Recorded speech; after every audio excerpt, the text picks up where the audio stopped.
আমি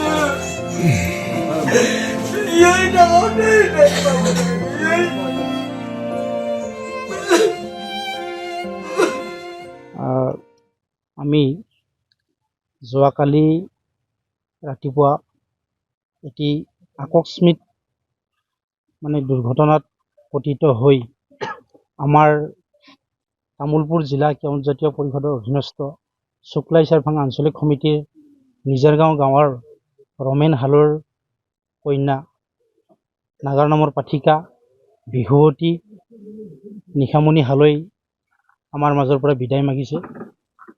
আমি নিশামণি হালৈৰ অকাল মৃত্যুত তামোলপুৰ জিলা কেওঁট পৰিষদে গভীৰ শোক প্ৰকাশ কৰি আমি আজি তেখেতসকলৰ গৃহত উপস্থিত হৈ সমবেদনা জ্ঞাপন কৰিছোঁ। জিলা পৰিষদৰ লগতে আমাৰ শুক্লাই চাৰভাং আঞ্চলিক পৰিষদৰ সমূহ বিষয়ববীয়াসকল একেলগে তেখেতসকলৰ গৃহত আমি সমবেদনা জ্ঞাপন কৰিছোঁ।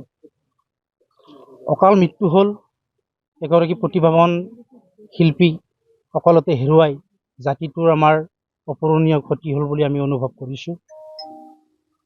আমি এই চেগতে অসমৰ সমগ্ৰ বিহু কমিটিসমূহলৈ আমি অনুৰোধ জনাম, এই নিশামণিৰ দৰে যাতে আৰু কোনো বিহুৱতীক আমি হেৰুৱাবলগীয়া নহয়।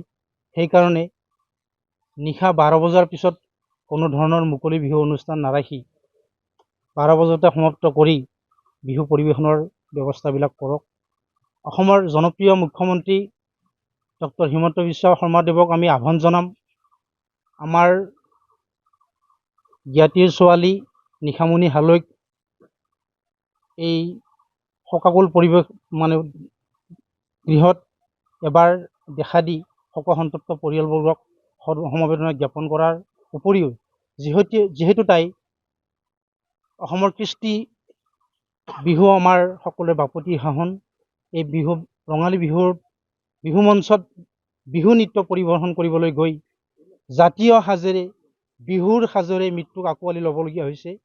গতিকে এই ক্ষেত্ৰত আমাৰ কৃষ্টি সংস্কৃতি ৰক্ষাৰ নিমিত্তে যিহেতু তাই মৃত্যুক আঁকোৱালি ল'বলগীয়া হৈছে, সেয়েহে এই পৰিয়ালটিক তেখেতে আৰ্থিকভাৱে অলপ সহায় হাত আগবঢ়াব বুলি আমি আশা ৰাখিছোঁ। লগতে আজি আমাৰ নিজাৰগাঁওবাসী ৰাইজৰ সহযোগত যি যোৱাকালি সন্তুষ্টিক্ৰিয়া সম্পন্ন হৈছে, মই নিজাৰগাঁওবাসী ৰাইজক ধন্যবাদ জ্ঞাপন কৰিছোঁ। লগতে আপোনালোক সংবাদ মাধ্যমৰ জৰিয়তে সমগ্ৰ অসমত নিশামণিৰ এই শোকাকুল যিটো আকস্মিক দুৰ্ঘটনা, এই দুৰ্ঘটনাটো পৰিৱেশন কৰি সমগ্ৰ অসমীয়া জাতিক সচেতন কৰি দিছে। তাৰ কাৰণে মই ধন্যবাদ জনাইছোঁ। এই কাৰণে সচেতন কৰিছে যাতে বিহুবিলাক ৰাতি মাজভাগলৈকে যাতে নাথাকে, এই নিশামণিৰ দৰে যাতে আৰু দ্বিতীয়টো ঘটনা নহয়, তাৰ কাৰণে আহ্বান জনাইছোঁ। মই আপোনালোকক এই হিচাপত ধন্যবাদ জনাইছোঁ। ধন্যবাদ।